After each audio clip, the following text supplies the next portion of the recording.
What's up, you guys? My name is Anthony. I'm the founder of Nomad Language Academy, and today we're going to talk about the 5 mistakes that are keeping you held back in your Spanish learning journey. Now, I started this language school 5 years ago. I've helped hundreds of people to learn Spanish, and I saw hundreds more learn Spanish in the way in which they learn Spanish throughout my career in high school and in college. And these are the 5 mistakes that I noticed that learners make again and again and again. First off, most of them just simply don't speak early enough, right? Now, when I say speak early, I mean use the language in some way, not use it perfectly, right? It's okay to sound like Tarzan. It's okay to sound like you're 3 years old. That is an inevitable part of the journey, right? But you have to speak. You can't be afraid, right? I remember going to school with tons of people who would have the most perfect grades. They would get hundreds on papers and tests and whatever. But then they got caught on in class and they can't even come up with a sentence, right? That to me is incredibly useless. Um, I've taught myself now 6 languages apart from English, and I don't want to have to carry around a whiteboard to be able to speak to people, right? I want to be able to use the language, right? And so you have to accept that you're going to go through a phrase. You might be a professor or an engineer or whoever, but you're going to go through a phase where you sound like a 3 year old. You sound like you're 5 years old. You can't really put a sentence together. You're going to talk like Tarzan. Me want banana, right? It's okay. If you go out and use Spanish and you go to a restaurant or go to a market or do whatever, even if you don't feel ready, but you get the food that you need, you get the clothing that you need, you get out of the situation what you wanted, great. That's a win for the day, right? So start speaking sooner. Start speaking tomorrow, right?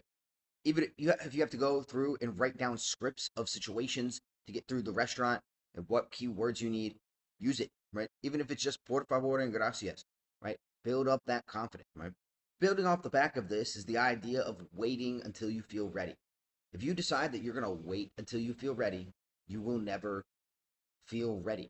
It's not about feeling ready. It's about using the language and getting used to making mistakes, right? This isn't a chemistry test that we can sit there and study for 10 minutes before and we're going to be okay. No, it's just a matter of exposure over time. And that's one thing you have to think. Learning a language is not studying for a test, it is about exposure. If you see the word 10 times, you will inevitably remember it, right? It's just about getting to those 10 times more efficiently. So the biggest thing you can do is speak from the beginning, speak before you feel ready, right? Because if you wait until you feel ready, you'll never feel ready. Another thing that holds people back when it comes to learning a language is the idea that they think that with going to class once or twice a week, that is going to be enough to learn a language. That is not true. You need to touch base with the language every single day, right? It doesn't have to be anything crazy. It doesn't have to be a 2 hour mega study session. And in fact, I think that's a horrible idea for so many reasons, right?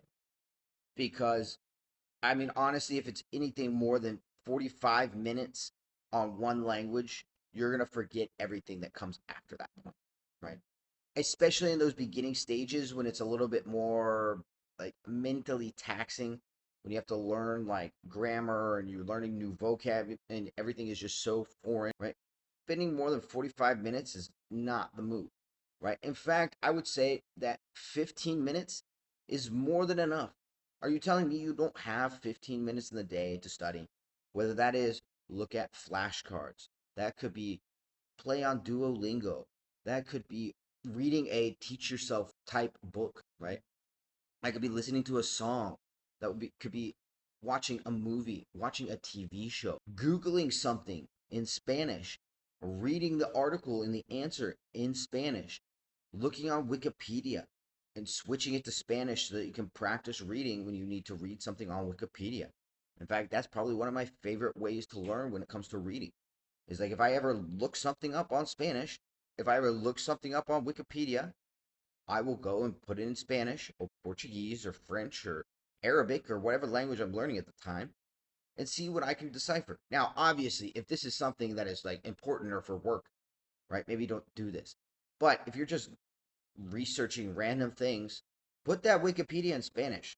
The worst that's going to happen is that you really struggle to understand it and you're like, actually, I need to put this in English so that I can really understand what's going on here, right? But chances are, because most chances are you'll get through it.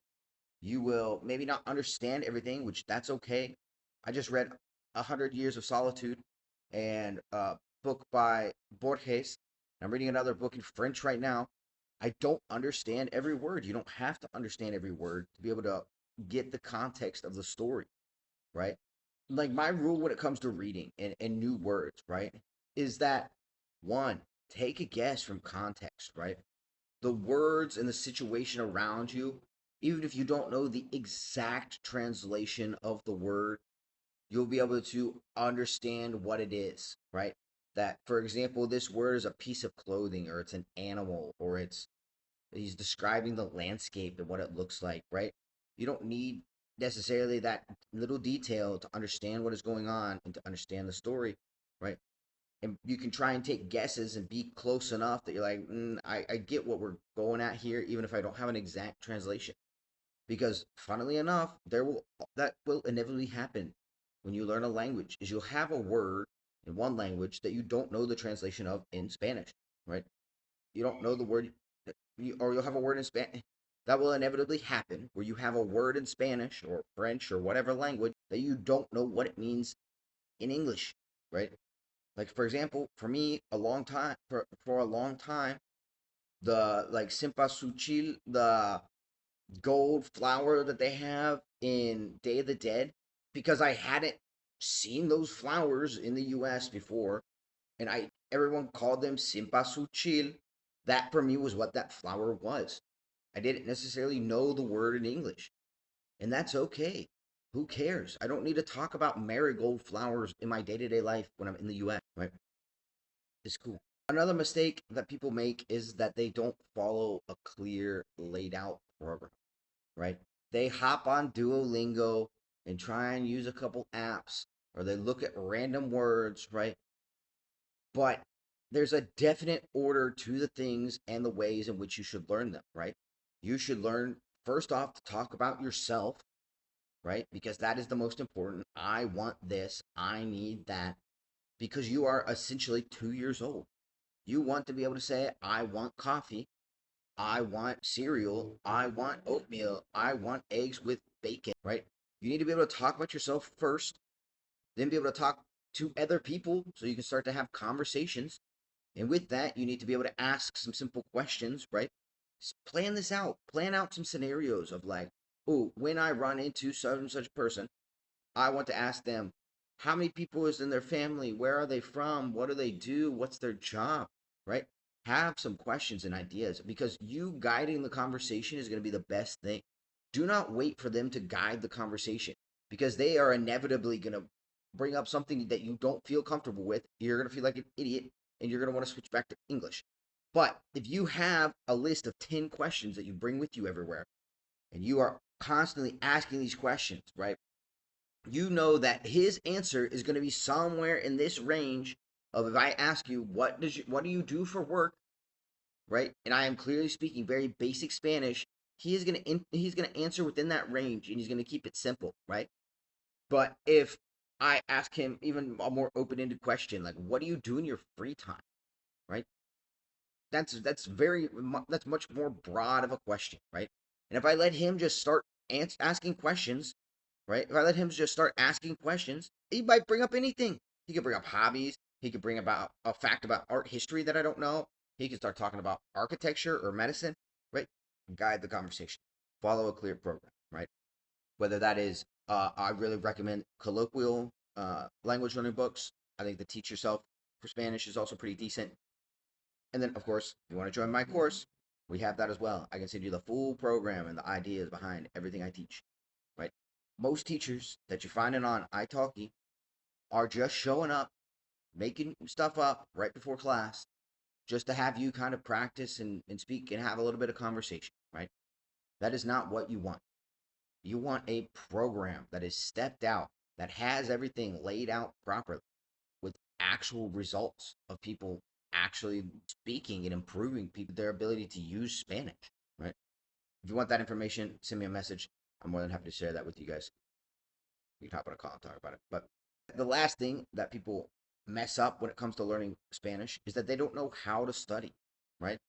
Because a lot of people have like the study methods that they have from high school or from college of staying up and trying to cram things in and force feed yourself right beforehand, right? You're sitting there 10 minutes before class, desperately trying to study your notes, right?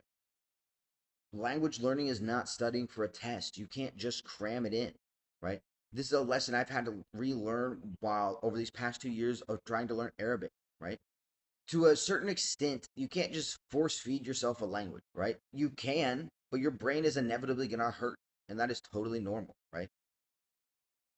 Your brain is going to hurt. You're going to be like, oh my God, there's so much new stuff. I feel so lost. Totally normal, right? But there are ways in which you can study and learn and practice outside of just a class where they're teaching you new things that are a lot of fun. You can use, I love to use music to study. I love to use books to study, to read. I love to use news articles to improve, right? I love to watch. I really love to erase all that shit. Um, for example, I really love different things that are not just studying a book because at a certain point you want to stop studying the rules and go out and use the language and interact with the language and learn stuff that way, right? You don't want to be constantly sitting there staring at a grammar book. You want to be able to use the language and have fun of it. That's the whole point of learning it. Whether that is going out and talking with people, whether that is listening to music, whether that is watching TV or movies, whether that is reading books, whether that is reading articles, whether that is debating, whether that is so many things that you can do. And the whole point is, I want to take my life and what I am interested in and what I do on an everyday basis and start to transition it more and more into Spanish, right? I don't want to sit there and study grammar forever. That is terrible, right? Like right now, I am reading Journey to the Center of the Earth in French, right? There are lots of words I don't understand and grammar structures that I don't understand, right? Or that I couldn't better put I couldn't like replicate them. Like the simple past in French, don't really know. It's not really used outside of literature, but I understand it when I read it, right? I couldn't write with it, but I don't need to write with it because when I speak French, the past is formulated a different way, right?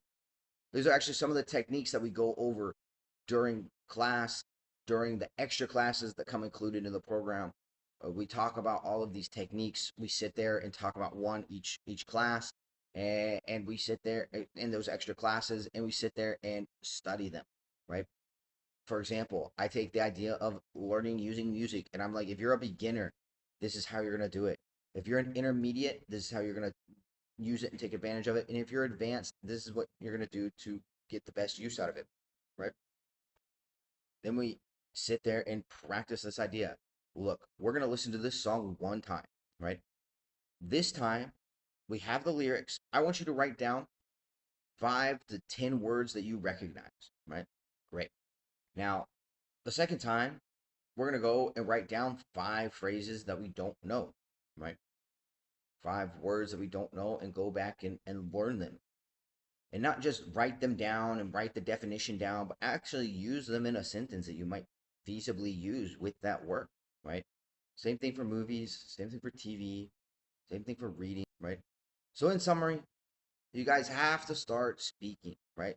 Don't wait until you feel ready. Go out, speak the language. You're going to make mistakes. You're going to sound like Tarzan. Who cares? If I come up to you and say, yesterday I go to the bank and I take out money and I have eaten with my friend and royally mess it up, right? That's fine. You sit there and you're nodding along and you're like, yep, okay, I got you. You're making some mistakes, but good, good, good, right? Same thing. Everybody gives learners grace, right? They're not expecting perfection. They're stoked that you're trying to learn another language for the most part, right? Just go out and use it. The next thing you need to do is use Spanish in some small way every day. Even if that is something as simple as just having Spanish music on in the background or looking at flashcards while you're going to the bathroom, right? Doesn't have to be anything crazy. You don't have to be sitting there with a pen and a paper writing down new grammar rules and writing out grammar exercises. No. The point of learning the language is to enjoy it and be able to use it, right? Not to sit there and study it forever, right? And the last two things is follow a good program, whether that is a colloquial book or preferably my course. If you want more information, be sure to send me a message. I'm happy to talk about that. As well as learn how to study a language because it's not the same as studying for a math test, for calculus, for history, right? And all these techniques are included with this course, with my course, right? Where we go once a week and we have a class where we meet and talk about different study techniques, right? How you can apply it to your own study, right? Thank you guys so much for watching. If you guys have any questions, feel free to send me a message. If you want to learn more about the program that I offer and get signed up, be sure to let me know. We have tons of classes, so we have one for your level. And thank you guys so much for watching, and I look forward to seeing you soon in class.